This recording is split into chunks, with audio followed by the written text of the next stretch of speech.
Hi everyone, my name is Kristen and I will be discussing, can school improvements alone change the racial and ethnic achievement gap? And in my opinion, the answer is yes. But you guys may be wondering exactly what the racial and ethnic achievement gap is. The achievement gap refers to the difference in academic performance between groups of students. These are usually shown in test grades, college dropouts, or high school dropout rates, and college completion.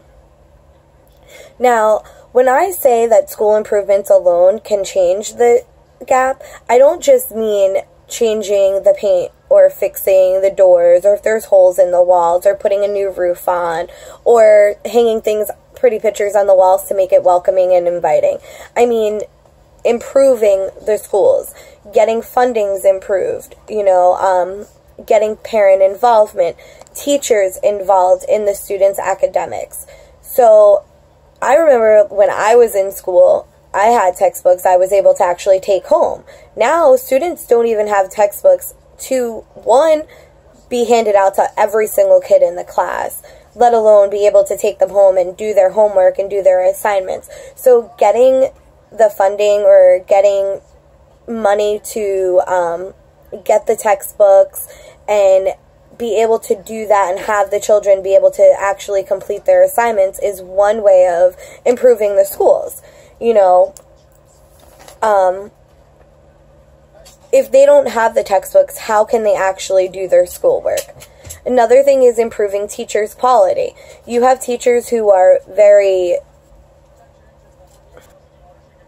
Students themselves have said that even though their home lives, their situations at home matter, the lack of knowledge and concern teachers and other faculty have is an even bigger factor in their education and how they do well in school.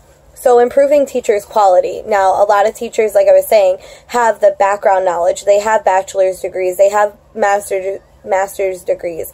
But they don't have the passion and commitment to be a teacher. They take it as that's what their job is. They go in, they teach kids, but they don't care. If the students don't care, they don't care.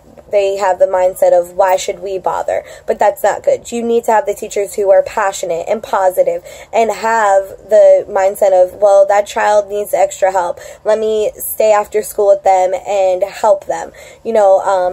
Getting their classrooms improved. If they don't know what to do with their curriculum, taking advice from other teachers who may have been in the teaching field longer, who are really good quality teachers. They've been there for a while, so they know exactly what to do. Get help from them, taking them to seminars, getting their trainings for curriculum, advice on how to improving their classrooms. You want to have the teachers stay positive, so accommodating them. If they have family problems and they need to take time off, give them the time that they need. It might be hard, but accommodating their situations, respecting them, giving them the respect that they deserve. The teachers themselves have to be anti-bias and not just because that child may be of a different ethnical background or race, they don't judge them on that. They put their differences aside. If they don't like a certain race for whatever reason it may be, they put that aside. Some schools, in districts, they get more money for fundings. Like I was saying before, the fundings, a higher ranking school may get more money than a lower ranking school. We need to improve that. Getting parents involved in the community, doing fundraisers, and I don't mean like fundraisers where the child wins a prize, fundraisers where you get money for the school, helping the school, getting textbooks, getting books. $50 could get 50 notebooks for children. I know it's not the correct amount of money, but doing things like that, helping the community, bringing them all together, getting parents involved. Teachers can call parents for different reasons, not just because their kid is being disruptive in school, but if they were doing horrible and now they're doing great, call the parents, let them know that the children are showing a change in academics or just behavioral in the class, because showing the parents that you care, they'll in turn tell the students, and those students or their children will come to school with a more positive attitude because you're showing that you care. So just staying positive is a main key for parent or teachers.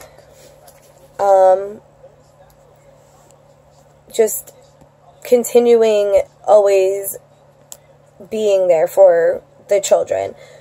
Here's a quote from Linda Darling. It says, "We cannot make major headway in raising student performance and closing the achievement gap until we make progress in closing the teaching gap. That means supporting children equitably,